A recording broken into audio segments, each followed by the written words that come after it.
আসসালামু আলাইকুম। Channel I সংবাদে সবাইকে আমন্ত্রণ জানাচ্ছি আমি আল আভি জাহান। বিস্তারিত সংবাদের শুরুতেই জানিয়ে দিচ্ছি ফ্রেশ আটা ময়দা সুজি সংবাদ শিরোনামগুলো। পিআর পদ্ধতিতে নির্বাচনের কথা সংবিধান বা আইনে নেই বললেন সিএসএ। অস্ত্রবাজি কেন্দ্র ও বাক্স দখল চেষ্টার বিরুদ্ধে কঠোর সতর্কবার্তা। ডাকসু নির্বাচন ঘিরে ইশতেহার ঘোষণার প্রস্তুতিতে প্রার্থীরা। ডাকসু নির্বাচন সামনে রেখে জাহাঙ্গীরনগর বিশ্ববিদ্যালয় ভোটের আমেজ। সুনামগঞ্জের জাদুকাটা নদীতে বেপরোয়া বালু উত্তোলন, ইজারা পদ্ধতি বাতিল ও আইনি ব্যবস্থার জন্য পরিবেশ কর্মীদের তাগিদ। সবুজে সাজাই বাংলাদেশ স্লোগানে মুন্সিগঞ্জে প্রকৃতি ও জীবন ক্লাবের সবুজায়ন উৎসব। পরিবেশ রক্ষায় ইতিবাচক ভূমিকা রাখবে বলে প্রত্যাশা।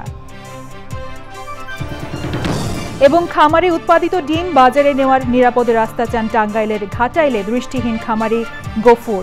লেয়ার মুরগির খামার গড়ে স্বাবলম্বী।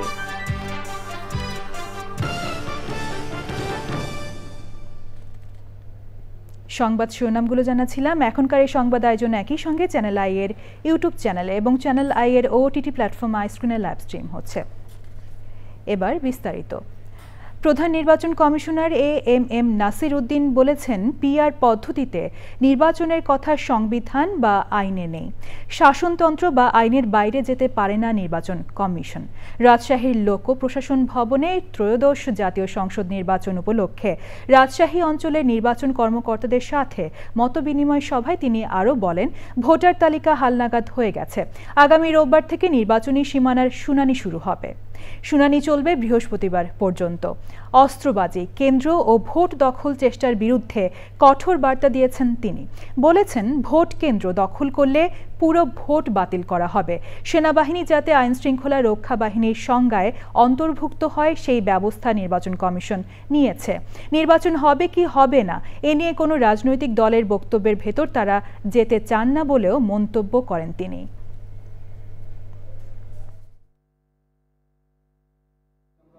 পিআর পদ্ধতি তো বিভিন্ন রাজনৈতিক দল দাবি করতেছে, এটা তো আমাদের কনস্টিটিউশনে নাই, কোনো আইনেও নাই।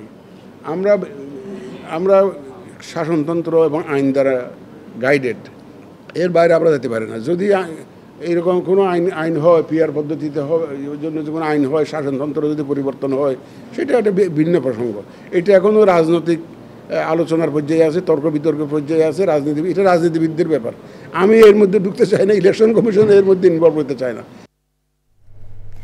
জাহাঙ্গীরনগর বিশ্ববিদ্যালয়ের কেন্দ্রীয় ছাত্র সংসদ জাকসু ও হল সংসদ নির্বাচন ঘিরে ক্যাম্পাসে বিরাজ করছে ভোটের আমেজ। ইতোমধ্যে মনোনয়নপত্র সংগ্রহ ও জমা দেওয়ার কার্যক্রম শেষ হয়েছে। 11ই সেপ্টেম্বর কাঙ্ক্ষিত ভোটের দিন। অধীর আগ্রহ নিয়ে অপেক্ষায় প্রার্থী ও সাধারণ শিক্ষার্থীরা। সাভার প্রতিনিধি জাকির হাসানের পাঠানো তথ্য ভিডিওচিত্রে রিপোর্ট। জাহাঙ্গীরনগর বিশ্ববিদ্যালয়ের কেন্দ্রীয় ছাত্র সংসদ জাকসু ও হল সংসদ নির্বাচন হতে যাচ্ছে 33 বছর পর। সাধারণ শিক্ষার্থীরা মনে করছেন, এই নির্বাচনের মাধ্যমে যোগ্য নেতৃত্ব বেরিয়ে আসবে। নতুন নেতৃত্ব বিশ্ববিদ্যালয়কে সেশন জটমুক্ত রাখায় ভূমিকা রাখবে বলে প্রত্যাশা তাদের। সেই সাথে সাম্প্রদায়িক সম্প্রীতির ক্যাম্পাস ও জীববৈচিত্র্য সমৃদ্ধ পরিবেশ সুরক্ষায় জোরালো ভূমিকা আশা করেন শিক্ষার্থীরা। আমরা চাইবো একজন যোগ্য নেতৃত্ব আসুক ছাত্রদের মধ্য থেকে। একজন সাধারণ শিক্ষার্থী হিসাবে আমার এটাই পাওয়া, অ্যাজ অ্যান আর্ট স্টুডেন্ট হিসাবেও এটাও অবশ্য পাওয়া যে একজন যোগ্য প্রতিনিধি যে কিনা অসাম্প্রদায়িক হবে। আমরা আসলে এমন প্রতিনিধি চাই যারা হচ্ছে কি আমাদের বেসিক যে ডিমান্ডগুলো ওগুলো পূরণ করতে পারবে। এই নির্বাচনের মাধ্যমে শুধুমাত্র জাহাঙ্গীরনগর বিশ্ববিদ্যালয় থেকে নেতা তৈরি হবে না, এই পরবর্তীতে এই জাকসুর মাধ্যমে যে সকল নেতৃত্ব উঠে আসবে তারা ক্যাম্পাস, দেশের মানুষ এবং আগামীর বাংলাদেশ নিয়ে তারা চিন্তা ভাবনা করবেন। Fight for everything and voice for everyone. তো আমার কথাটা থাকবে, আমি প্রত্যেকটা যৌক্তিক সম্মত যে সকল ফাইট থাকবে সেই সকল ফাইটে আমি শিক্ষার্থীদের হয়ে আমার সর্বোচ্চটাতে ফাইট করব। যদি সৃষ্টিকর্তা আমাকে নির্বাচিত করে, আমার শিক্ষার্থীরা আমাকে নির্বাচিত করে। ভোটের আগের দিন থেকে পরের দিন পর্যন্ত মোট 3 দিন ক্যাম্পাসে সেনা মোতায়েনের জন্য সেনাপ্রধানের কাছে ইতোমধ্যে চিঠি পাঠিয়েছে জাকসুর নির্বাচন কমিশন। Rajib Ahmed, channel I. মুন্সিগঞ্জের গজারিয়ার বলাকির চর এলাকার মেঘনা নদী থেকে ভাসমান অবস্থায় নিখোঁজ সিনিয়র সাংবাদিক বিভু রঞ্জন সরকারের মরদেহ উদ্ধার করা হয়েছে। শুক্রবার বিকেল 4:45টার দিকে কলাগাছিয়া নৌফাঁড়ির পুলিশ মরদেহটি উদ্ধার করে। বিভু রঞ্জনের ছেলে ঋতু সরকার ও ভাই চিরঞ্জন সরকার শুক্রবার রাত 8:45টার দিকে মুন্সিগঞ্জ জেনারেল হাসপাতালের মর্গে মরদেহ শনাক্ত করেন। আজ দুপুর 2:30টায় রাজধানীর বাসাবোর কালীমাতা মন্দির ও শ্মশানে বিভু রঞ্জন সরকারের শেষকৃত্য হবে। 71 বছর বয়সী বিভু রঞ্জন সরকার দৈনিক আজকের পত্রিকায় জ্যেষ্ঠ সহকারী সম্পাদক হিসেবে কর্মরত ছিলেন। বৃহস্পতিবার সকাল 10টার দিকে রাজধানীর সিদ্ধেশ্বরীর বাসা থেকে বেরোনোর পর তার খোঁজ পাওয়া যাচ্ছিল না। তার মোবাইল ফোন বাসায় রেখে গিয়েছিলেন। বৃহস্পতিবার রাতে রমনা থানায় জিডি করেছিল পরিবার। বিভু রঞ্জনের মৃত্যুর কারণ উদ্ঘাটনে কাজ করছে পুলিশ। এ বিষয়ে কথা বলেন রমনা জোনের ডিসি মোহাম্মদ মাসুদ আলম।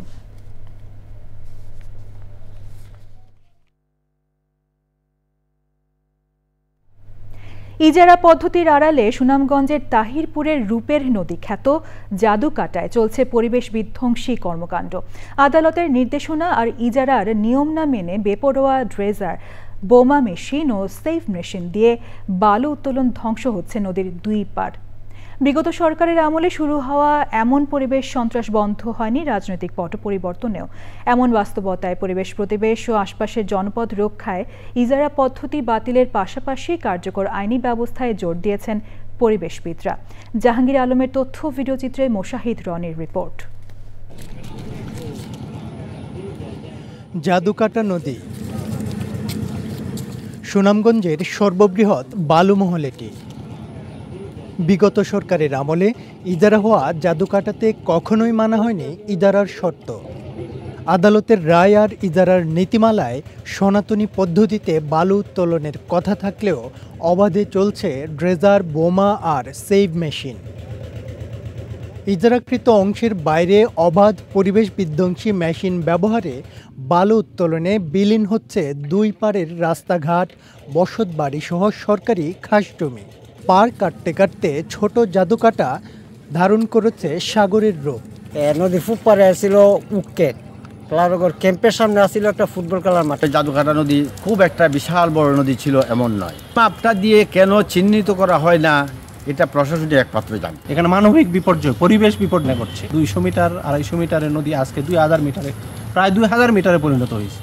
মানুষের নদী এবং ঘরবাড়ি ভেঙে যারা বালু লুটপাট করেছে তার ক্ষতির পরিমাণ কত আজও আমরা এটা জানতে পারলাম না। যে এই জায়গায় বালি উত্তোলন করা যায় শুধু এই জায়গাগুলি চিহ্নিত করা হোক। ড্রেজার এবং মেশিন দিয়ে এগুলা শেষ করে এখন নদীর পার কাটতে কাটতে এই নদীটাকে এখন প্রায় 1 থেকে 1.5 কিলোমিটার প্রশস্ত করা হয়েছে।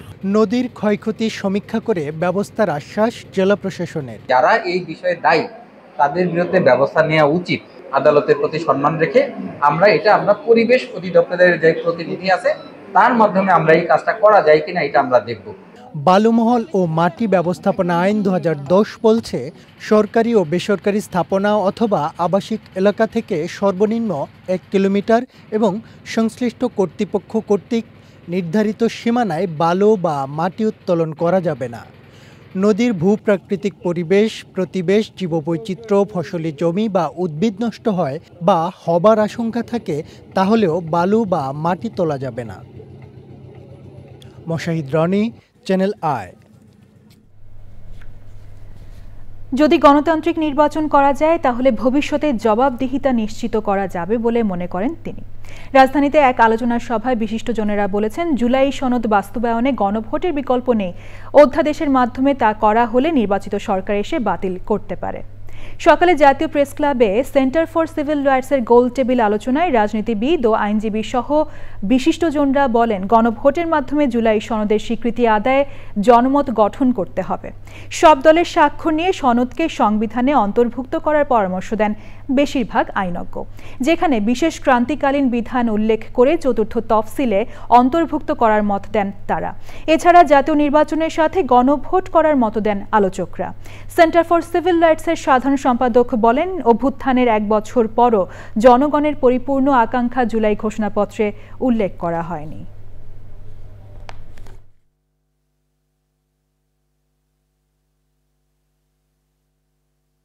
বিভিন্ন রাজনৈতিক দলের কথা যে সংসদ ইলেকশন হবে, সময় নেয়, এত গণভোটের ব্যবস্থা করা যাবে না। পৃথিবীর বহু জায়গায় যেদিন সংসদ ইলেকশন হয়েছে ওই একই দিনে গণভোট অনুষ্ঠিত হয়েছে। ব্যালট পেপার খালি দুইটা আলাদা হবে, একটা হবে জুলাই সনদের গণভোট আর একটা হবে জাতীয় পরিষদ নির্বাচন। সমাধান তারা সবাই জানে, কিন্তু আমাদেরকে বোকা পাইছে, সেজন্য আমাদেরকে নিয়ে আমাদের এই আত্মত্যাগ, এই মুগ্ধদের আত্মত্যাগকে বারবার ভুলণ্ঠিত করে। সবাই ক্ষমতায় গিয়ে নিজের এবং দলের আখের গুছিয়েছেন, কেউই সত্যিকার অর্থে জনগণের কল্যাণের জন্য, একটা কল্যাণ রাষ্ট্রের জন্য তৈরি করেনি, কাজ করেনি। আজকে সমাজের এত অস্থিরতা, গত 54 বছরে কেউ সুনাগরিক গঠনের জন্য কাজ করেনি। সব পৈশাচিক হয়েছি, আমরা শিক্ষিত অমানুষ হয়েছি। এই জুলাইয়ের আন্দোলন, জুলাইয়ের যে বিপ্লব অভ্যুত্থান, সেটা সূত্রপাত হয়েছিল ক্যাম্পাস থেকে, শিক্ষাঙ্গন থেকে, ছাত্রদের মাধ্যমে।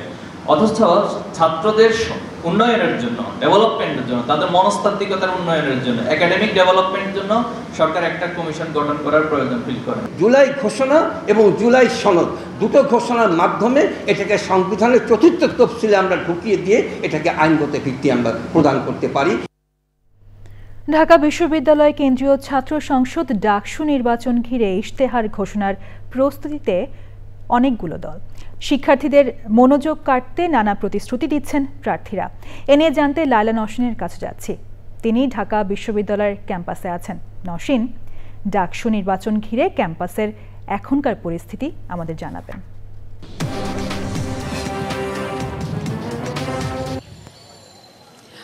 আলাভি, আগামী 9 সেপ্টেম্বর ঢাকা বিশ্ববিদ্যালয় কেন্দ্রীয় ছাত্র সংসদ নির্বাচনকে কেন্দ্র করে কিন্তু শিক্ষার্থীদের মধ্যে আমরা ব্যাপক উৎসাহ লক্ষ্য করছি এবং এরই মধ্যে কিন্তু প্রায় 9টি প্যানেল হয়ে এবং স্বতন্ত্র সহ বিভিন্ন ছাত্র সংগঠন যেছে তারা মিলে 9টি প্যানেল ঘোষণা করেছে। এর মধ্যে 26শে আগস্ট বিকাল 4টায় চূড়ান্ত প্রার্থী তালিকা কিন্তু প্রকাশ করবে ঢাকা বিশ্ববিদ্যালয় কর্তৃপক্ষ এবং মনোনয়ন প্রত্যাহার করা যাবে 25 আগস্টের মধ্যে। আর কেন্দ্রীয় সংসদে আপনি জানেন যে 28টি পদ রয়েছে ঢাকা বিশ্ববিদ্যালয়ের কেন্দ্রীয় সংসদে। এখানে প্রায় 600-র মতো মনোনয়ন জমা পড়েছে এবং 18টি হল সংসদে 234টি পদ। এখানেও কিন্তু প্রায় 1500-র বেশি মনোনয়ন বিক্রি হয়েছিল এবং শিক্ষার্থীরা এবার যেহেতু অনেক স্বতন্ত্র প্রার্থী আছে এবং বিভিন্ন সংগঠনের প্রার্থী যারা জুলাই আগস্ট গত বছর যে গণ অভ্যুত্থান হয়েছে সেই গণ অভ্যুত্থানে ছাত্রদের নেতৃত্ব দিয়েছিল তাদের প্রতিনিধিরা আছে। শিক্ষার্থীরাদের মধ্যে কিন্তু ব্যাপক আগ্রহ তারা প্রার্থী বাছাইয়ের ব্যাপারে যে কাদেরকে তারা আসলে ভোট দিয়ে নির্বাচন করবেন সেই ব্যাপারে ব্যাপক উৎসাহ আমরা দেখেছি এবং একই সাথে কেউ নাম প্রকাশ না করলেও আমরা শিক্ষার্থীদের সাথে কথা বলেছি যে কাকে ভোট দেবেন এমন প্রস্তুতি নেওয়া হয়েছে কিনা। শিক্ষার্থীরা কিন্তু বলেছে যে তারা এরই মধ্যে আসলে ঠিক করে ফেলেছেন কাদেরকে তারা আসলে তাদের কেন্দ্রীয় সংসদের প্রতিনিধি হিসেবে তারা দেখতে চান।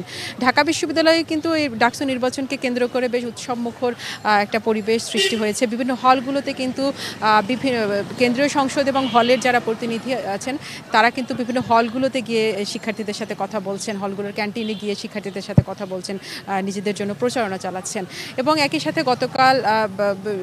গতকালও বিভিন্ন ছাত্র সংগঠনের প্রতিনিধিরা আজকেও তারা কিন্তু সামাজিক যোগাযোগ মাধ্যম সহ বিভিন্নভাবে গণমাধ্যমকে জানাচ্ছে যে নির্বাচন যাতে সুন্দরভাবে হয়, ওই নির্বাচনের দিন কি কি কার্যবিধি রাখা উচিত এ বিষয়ে কিন্তু ঢাকা বিশ্ববিদ্যালয় কর্তৃপক্ষকেও শিক্ষার্থীদের মধ্য থেকে যারা মনোনয়ন ফর্ম নিয়েছেন তারা কিন্তু বিভিন্ন ধরনের প্রস্তাব এরই মধ্যে পেশ করেছেন এবং সবাই যাতে সবার অংশগ্রহণমূলক একটা নিরপেক্ষ এবং সুষ্ঠুভাবে যাতে ডাকসু নির্বাচন হয় এই দাবিও কিন্তু সাধারণ শিক্ষার্থী সহ যারা এবার ডাকসু নির্বাচনে প্রতিদ্বন্দ্বিতা করছেন তারাও এই দাবিটি তুলেছেন। আল-আভি। লায়লা নওশিন, ধন্যবাদ আপনাকে। জলবায়ুর অভিঘাত মোকাবেলায় সবুজ বেষ্টনী গড়তে মুন্সিগঞ্জে হয়েছে প্রকৃতি ও জীবন ক্লাবের সবুজায়ন উৎসব। সবুজে সাজাই বাংলাদেশ স্লোগানে মোবাইল নেটওয়ার্ক অপারেটর কোম্পানি বাংলালিংকের সহযোগিতায় বৃক্ষরোপণের পাশাপাশি শিক্ষার্থীদের মাঝে চারা বিতরণ করা হয়। নদী ভাঙন সহ বন্যা পরবর্তী ক্ষয়ক্ষতি প্রশমনে ইতিবাচক ভূমিকা রাখবে বলে মত বিশিষ্টজনদের। রাসেল মাহমুদের তথ্য ও ভিডিওচিত্রে আফরোজা হাসির রিপোর্ট।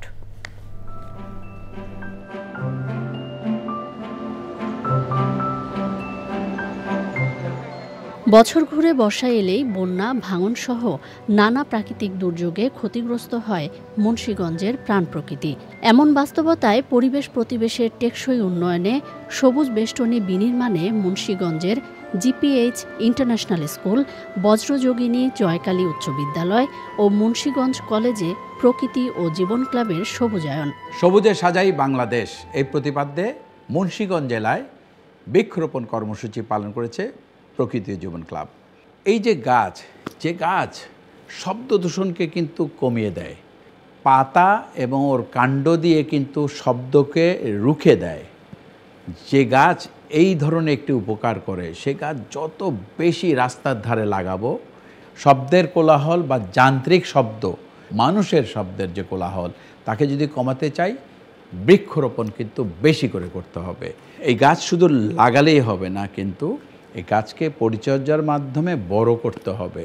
সুতরাং আসুন এই বর্ষায় বৃক্ষরোপণ করি এবং হাতে হাত মিলিয়ে এই বাংলাদেশটাকে সবুজে ছেয়ে ফেলি। বাংলালিংকের সহযোগিতায় হাজারো শিক্ষার্থীর হাতে দেশীয় বিভিন্ন প্রজাতির গাছ আর চোখে মুখে ধরিত্রী রক্ষার প্রত্যয়। আমাদের পরিবেশ দিনে দিনে উষ্ণ হয়ে যাচ্ছে, গাছ লাগালে আমাদের পরিবেশের ভারসাম্য রক্ষা হবে। আলো, বাতাস, ছায়া এবং ফল দিয়ে সাহায্য করে।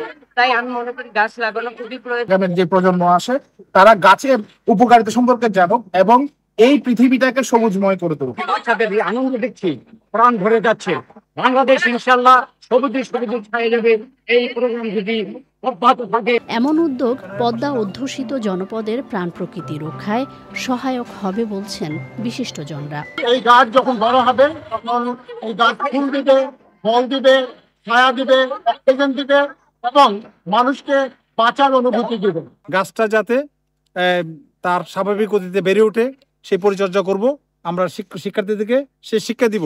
গাছের বিপ্লব ঘটে যাবে, এজন্য চ্যানেলাই যে কার্যক্রম হাতে নিয়েছে তার জন্য চ্যানেলকে অনেক অনেক ধন্যবাদ। জৈব সার দিয়ে গর্তটা রেডি করবে এবং 2 দিন পরে, এই 2 দিন কিন্তু গাছটাকে শোয়া রাখতে হবে বাসায়। পলিথিন ফেলে দিয়ে গাছটাকে রোপণ করা হয়, তাহলে সবগুলো গাছেই বেঁচে যাবে। সুস্থ ও নির্মল পরিবেশ গড়তে পতিত জমিতে বৃক্ষরোপণ ও সংরক্ষণে তরুণ প্রজন্ম সহ স্থানীয়দের সম্পৃক্তকরণে কাজ করছে প্রকৃতি ও জীবন ক্লাব। আফরোজা হাসি, চ্যানেল আই। টাঙ্গাইলের ঘাটাইলে দৃষ্টিহীন তরুণ গফুর লেয়ার মুরগির খামার গড়ে স্বাবলম্বী হয়েছেন। পরিবারের বোঝা না হয়ে পরিবারের বোঝা তুলে নিয়েছেন নিজের কাঁধে। কিন্তু গ্রামের রাস্তাটি চলাচল উপযোগী না হয় খামারের উৎপাদিত ডিম বাজারে পাঠাতে অসুবিধার মুখোমুখি হচ্ছেন।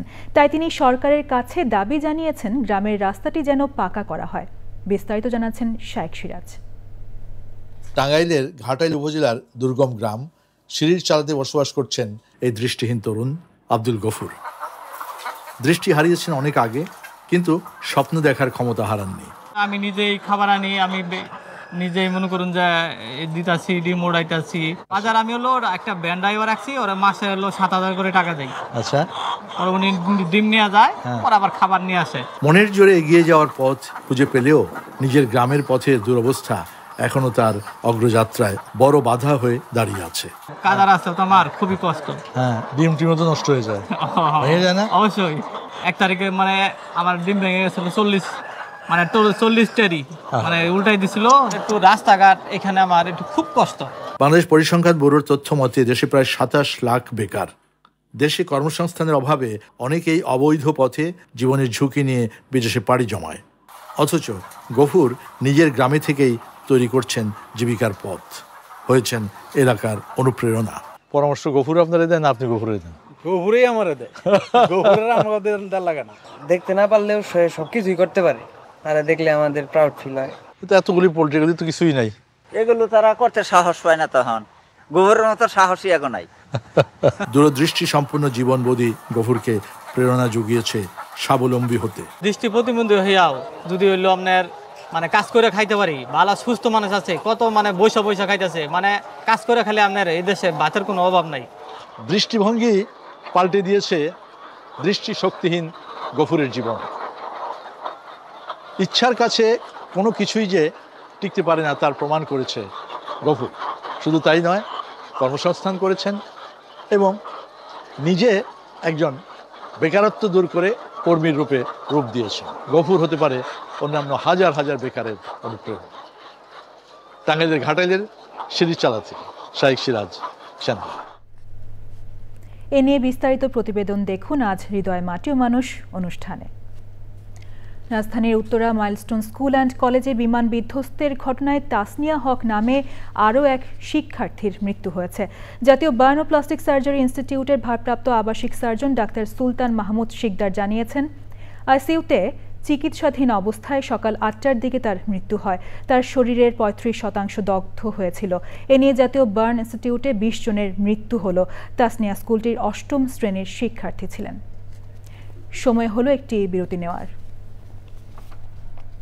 ফিরে এসে আরও যা থাকছে, আরও একবার আমন্ত্রণ জানাচ্ছি চ্যানেল আই সংবাদে। জাতীয় সংসদ নির্বাচনে নারীরা সরাসরি অংশ নেবেন নাকি সংরক্ষিত আসন থেকে নির্বাচন করবেন সে বিষয়ে যে সিদ্ধান্ত নেওয়া হচ্ছে সেখানে কোনো নারী প্রতিনিধি নেই বলে ক্ষোভ প্রকাশ করেছেন সাবেক তত্ত্বাবধায়ক সরকারের উপদেষ্টা ও গণস্বাক্ষরতা অভিযানের নির্বাহী পরিচালক রাশিদা কে চৌধুরী। বিএফডিসিতে ডিবেট ফর ডেমোক্রেসি আয়োজিত সংরক্ষিত নারী আসনে নির্বাচন ও নারীর ক্ষমতায়নে নিয়ে ছায়া সংসদে তিনি বলেন, ঐক্যমত কমিশন ভয়েস ক্লাবে পরিণত হয়েছে। সে সময় সংসদে নারীর ক্ষমতায়ন নিশ্চিতের দাবিতে ঐক্যমত কমিশন ঘেরাও কর্মসূচির কথা উঠে আসে। সংরক্ষিত নারী আসনে সরাসরি নির্বাচন হলেই নারীর ক্ষমতায়ন সংরক্ষিত হবে শীর্ষক ছায়া সংসদে বিজয়ী হয় সরকারি দল মানারাত ইন্টারন্যাশনাল ইউনিভার্সিটি। প্রতিপক্ষ ছিল অতীশ দীপঙ্কর বিজ্ঞান ও প্রযুক্তি বিশ্ববিদ্যালয়।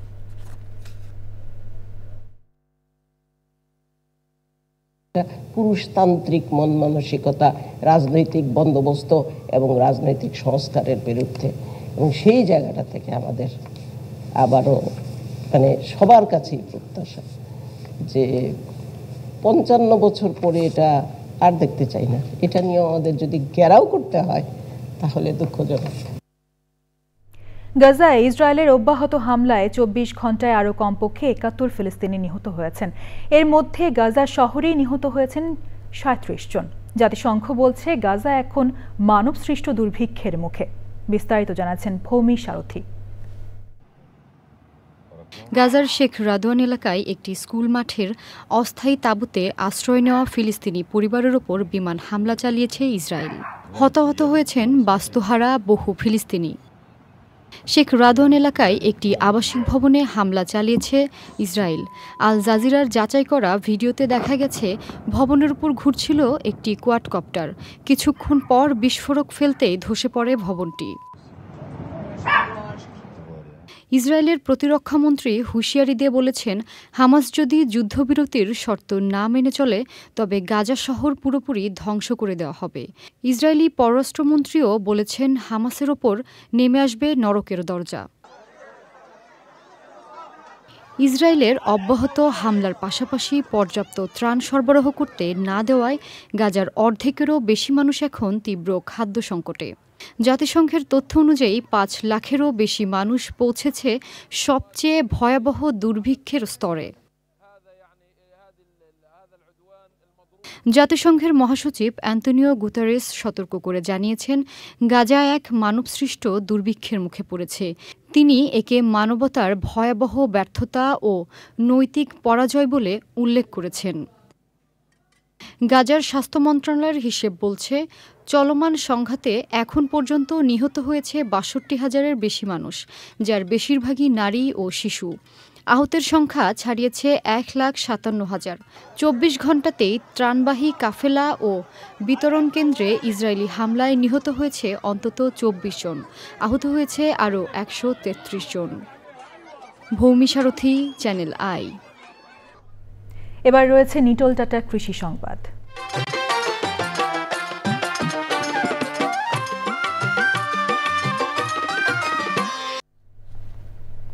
সাতক্ষীরার কালীগঞ্জ উপজেলার নরহরকাটি গ্রামের শকর আলী ৬ বছর সৌদি ও বাহরাইনে কর্মজীবনের পর দেশে ফিরে নিজ বাড়ির মাত্র ১২ কাঠা জমিতে মধ্যপ্রাচ্যের সুখ্যাত মরিয়ম খেজুরের চাষ করে সফলতা পেয়েছেন।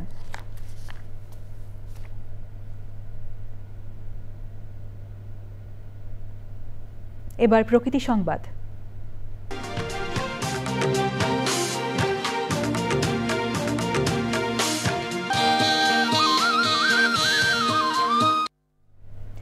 জলবায়ু পরিবর্তনের প্রভাব ও ক্রমবর্ধমান সমুদ্রপৃষ্ঠের উচ্চতায় তলিয়ে যাচ্ছে দেশের দক্ষিণাঞ্চল। এর থেকে পরিত্রাণ পেতে নোয়াখালী বিজ্ঞান ও প্রযুক্তি বিশ্ববিদ্যালয়ের উদ্যোগে আধুনিক গ্রিনহাউস নির্মাণ শুরু হয়েছে। 2024-26 অর্থ বছর মেয়াদী এই প্রকল্পে অর্থায়ন করছে বাংলাদেশ জলবায়ু পরিবর্তন ট্রাস্ট।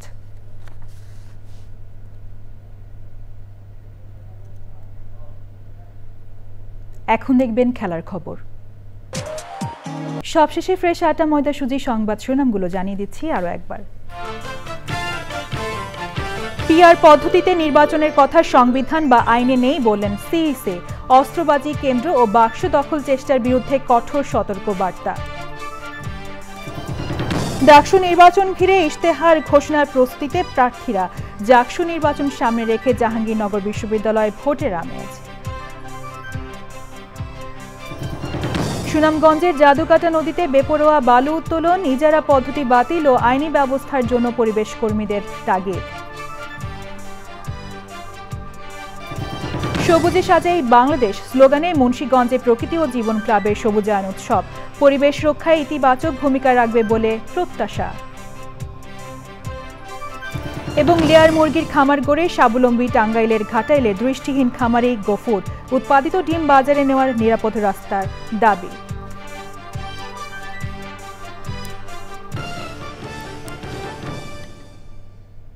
পরবর্তী শীর্ষ খবর দেখার আমন্ত্রণ জানিয়ে শেষ করছি। ধন্যবাদ সবাইকে।